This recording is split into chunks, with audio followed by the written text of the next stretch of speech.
अब बहुत भाग्यशाली हैं जो ऐसे मंदिर के दर्शन करने जा रहे हैं। जय माता दी। जय भोले की।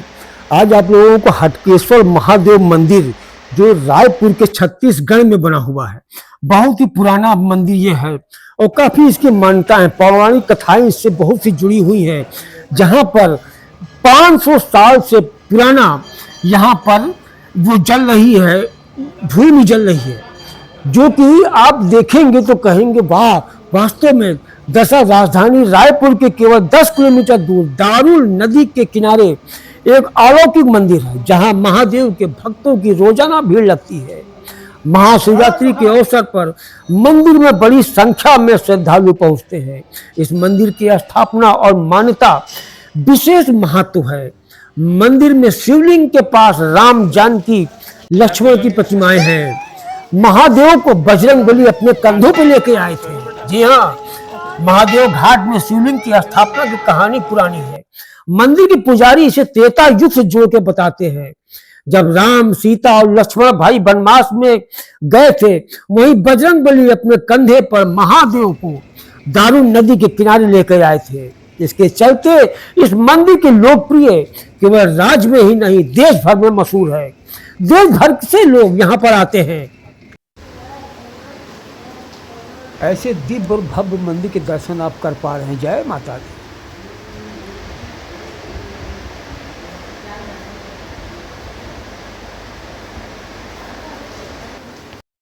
आपको बता दें कि जो लोक सेवा आयोग की परीक्षाओं में भी सवाल यहाँ के पूछे जाते हैं।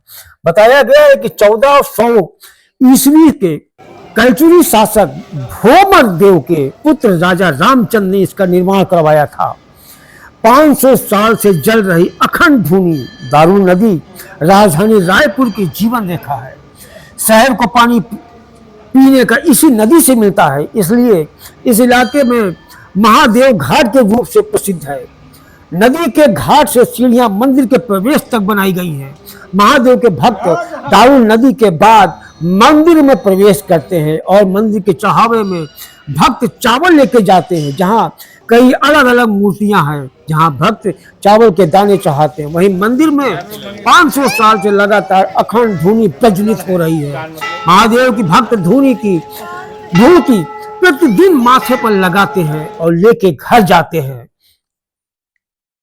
यहीं पर लक्ष्मण झूला भी बनाया गया है, जो नदी के ऊपर श्रद्धालुओं के लिए बनाया गया है।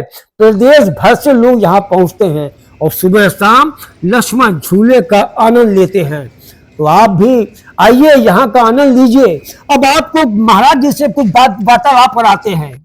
आइए चलते हैं, यहाँ के जो महंत जी हैं मंदिर के बारे में जानकारी लेते हैं। 600 साल पुराने यहाँ पर जो अखंड ज्योति वो जल रही है यहाँ पर, उसके बारे में कुछ जानकारी चाहेंगे महाराज जी से। जय हो भोले की। आप जरा बताइए, यहाँ पर जो ये जल रही है अखंड ये धूमि जो जल रही है, ये कितने साल पुरानी है? ये 1428 ईस्वी से जो है इसको 1428 ईस्वी से जल रही है। आप आइए, इनसे बात कराते हैं। बताओ आप। ये जो है 1428 ईस्वी में यहाँ के प्रथम महंत जी जो थे शिवगिरी, उनके द्वारा जो है ये धूनी प्रज्वलित की गई है।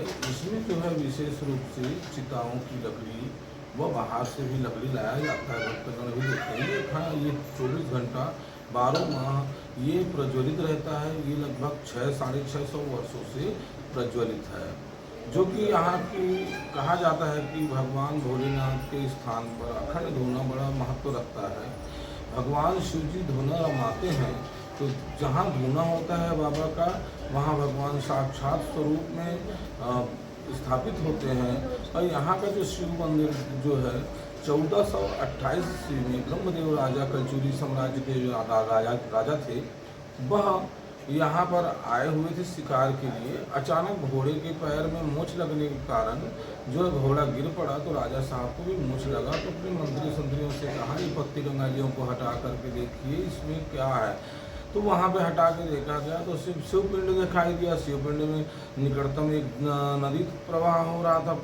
तो उस नदी से जल ला करके भगवान शिव जी को स्नान करा करके यथावत पूजा अर्चना करते हुए उन्होंने एक कामना किया कि हे प्रभु, मेरे यहाँ पुत्र रत्न नहीं है। अगर मुझे पुत्र रत्न की अगर प्राप्ति हो जाती है तो मैं पुष्कर में जो मेला होता है कार्तिक पूर्णिमा और शिवरात्रि, वह मेला भी प्रारंभ करवाऊंगा और 6 माह की रात्रि में आपके लिए मंदिर का स्थापना करूंगा। तो विगत कुछ वर्षों बाद उनके यहाँ जो है पुत्र रत्न की प्राप्ति हो गई। पुत्र रत्न की प्राप्ति हुई तो बाजे गाजे के साथ में आकर के भगवान शिव जी का पूजा अर्चना किए और 6 माह की रात्रि में ब्रह्मदेव राजा द्वारा इस मंदिर का निर्माण किया गया। तब से वहाँ यहाँ पे जो है प्रथम महंत शिवगिरी हुए, जिनके पीढ़ी 11वां पीढ़ी मैं हूँ जो यहाँ पूजा करते आ रहे हैं। ये परिवार इसमें सेवारत है। तो यहाँ पे जो है 1428 से ये अखंड दोना प्रज्वलित है और इसका इतिहास ये है कि ये स्वयंभू स्वरूप महादेव है हाटकेश्वर नाथ जी। जय भोले की।